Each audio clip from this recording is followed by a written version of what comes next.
orang yang menghambat keselamatan Tuhan, orang itu pendosa nomor satu di dunia. Bisa tahu? Sehingga orang yang mau datang kepada Tuhan lalu kemudian dihambat, distigma. Siapa yang berdosa di sini?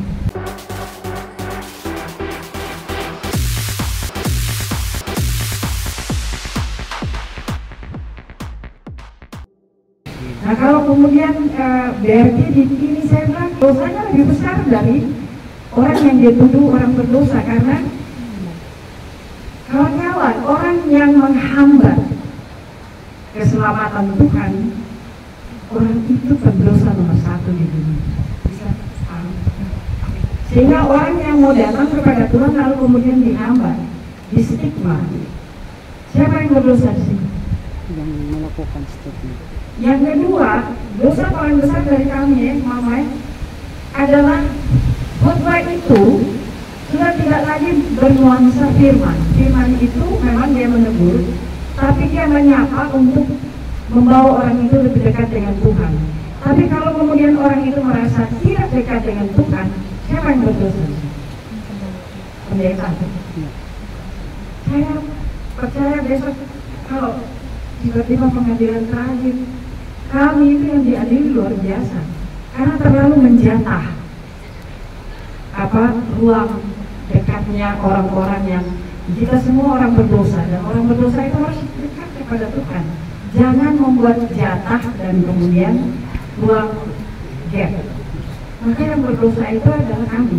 Kalau khotbahnya sudah tidak bernuansa firman, apalagi khotbahnya itu tidak membawa Yesus yang sebenarnya.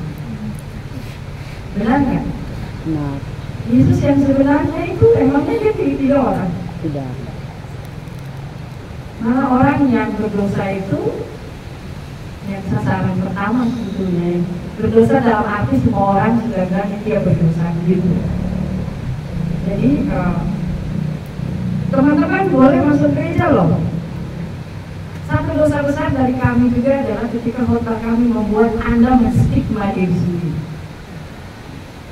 Bisa paham ya? Khotbahnya begitu berapi-api sampai membuat saya sendiri itu menyatakan bahwa saya tidak layak gitu. Padahal ini Anda masuk gereja ini. Betul ya? Dan saya senang kalau Gardi berdiri. Saya cari pikiran itu harus diri masih seperti itu. Tidak salah kok, jangan takut gitu. Asal kita paham bahwa itu kau sudah menjauhkan Tuhan Yesus yang merangkul itu jauh banget gitu. Jadi jangan percaya bahwa pendeta itu khotbah bagus-bagus ya, bahasanya keren-keren. Tapi ketika pada segmen nasihat dan itu memberitahu firman. Siapa nih lebih kita dan saya sebenarnya belajar lebih mendalam. Kalau saya setengah-setengah dulu, kakak lari-lari kami kalau bahasa Ibrani dan bahasa Ibrani. Jadi bagi saya di segmen biasanya kan ada dia memberitakan baca Alkitab, tapi lingkup Alkitab itu kadang-kadang dilupakan. Lalu terakhir dia mengatakan bahwa ini firman-Nya. Nah, sampai segmen itu, kemudian kita semua merasa bahwa saya ini sudah tidak lagi bisa diampuni oleh Tuhan. Bagi saya itu dosa, dosa yang besar itu adalah orang yang memberitakan itu, bukan orang yang mendengar. Nah, yang kedua di surat pastoral Paulus ya, yang mengenai banci, pemurid dan lain-lain. Di dalam struktur jemaat Paulus itu ada Yunani dan Ibrani. Nah, orang Yunani ini itu mereka itu masih menyembah apa yang disebut menyembah Guin.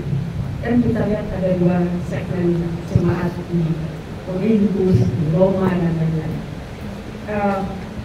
Mereka belum seutuhnya itu masuk dalam konteks peribadahan yang ada dalam peribadahan Yahudi.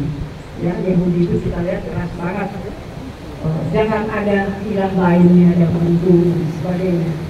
Nah, konteks penyembahan di jemaat-jemaat yang ada di zaman Rasul Paulus itu ada yang disebut pelacuran sakral. Bisa paham?